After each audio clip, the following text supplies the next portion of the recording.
오빠는 어떤 집에서 살고 싶어? 그녀가 물었다. 그는 그가 거쳐간 모든 숙소들을 떠올렸다.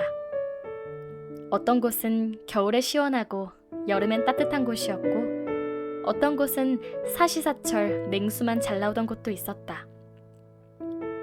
그는 잠시 고민에 빠졌다가 이렇게 답했다. 방에 넓고 좁은 건 난 상관없어.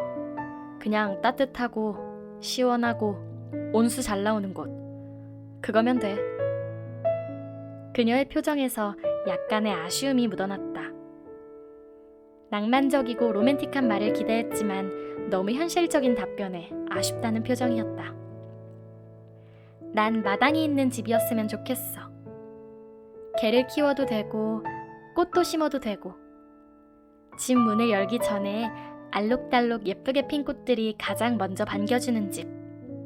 물론 온수랑 난방은 당연히 잘 되고 말이야.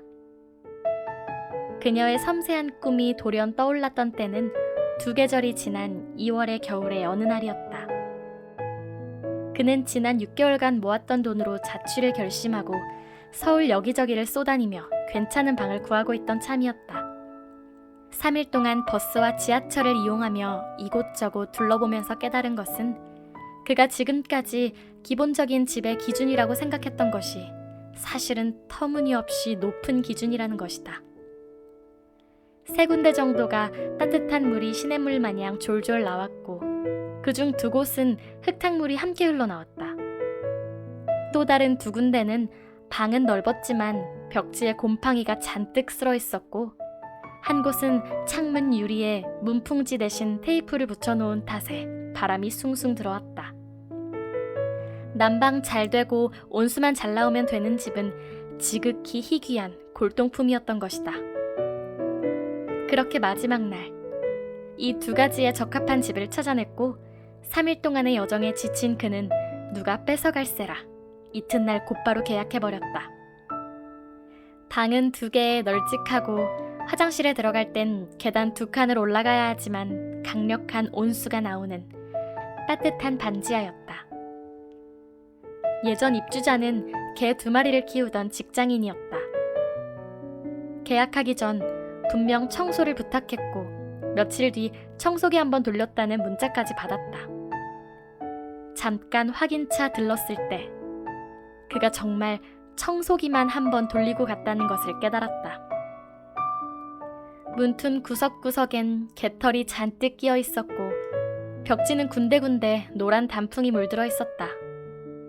심지어 냉장고 안에도 개털이 잔뜩 묻어 있었다. 더욱 그를 당황시킨 것은 집안에 들어서자마자 풍기는 개 냄새였고, 침대를 드러내고 나서야 그 이유를 알았다. 그 당시 그가 할 수 있던 것들은 우선 그 타원형 자국을 닦아내고 왜 이 집에 디퓨저 내음이 그토록 강하게 풍겼는지 한탄하며 담배에 불을 붙이는 것이었다. 무엇보다 화가 나는 것은 개털 창고를 냉장고로 만들기 위해 투자한 3시간과 7장의 행주와 박스테이프 2롤의 희생이었다. 막노동을 해야 했던 이틀이 지나 집이 제 모습을 갖추었을 때 이 집에서 처음으로 한 일은 밥을 지어 먹는 것이다. 화력은 충분했고 전기도 잘 나왔다. 냉장고도 잘 돌아가서 5일 전 사온 야채들도 싱싱했다. 된장찌개가 보글보글 끓기 시작했을 때 그녀가 도착했다. 그녀의 손에는 편의점 사과 3알과 과일 음료 세트가 들려있었다. 미리 재워둔 불고기를 볶으며 그는 이 집이 얼마나 말 그대로 개판이었는지 설명했다. 거의 하소연에 가까운 그의 이야기는 볶아낸 고기를 그릇에 담아 상에 차릴 때까지 이어졌다.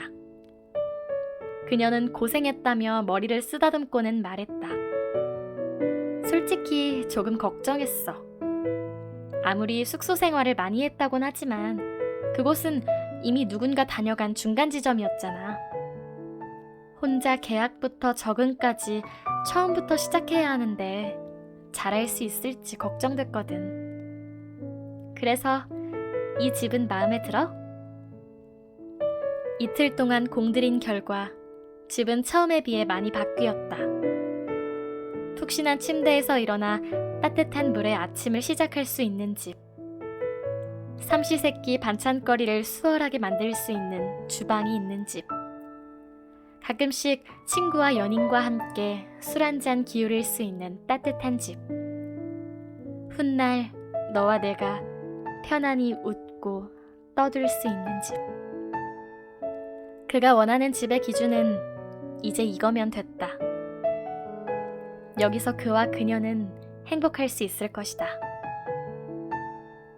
누구나 자신이 살 집을 떠올리면 갖가지 환상에 잠긴다.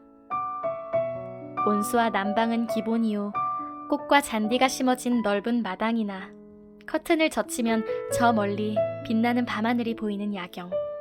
아름다운 화장대와 욕조가 딸린 화장실. 물론 누구든 꿈꾸어도 될 로망이며 스스로도 가질 수 있을지 의문이 들겠지만 환상이 깨질 때 허무감은 감당하기 힘든 것이다.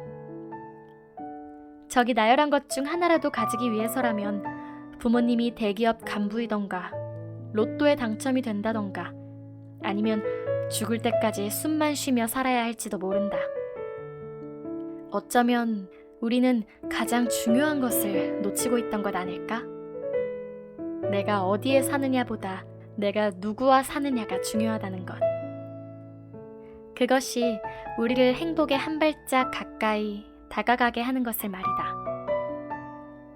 당신이 괜찮은 사람이라면 금전이 충분하지 않더라도 누구나 만날 수 있다.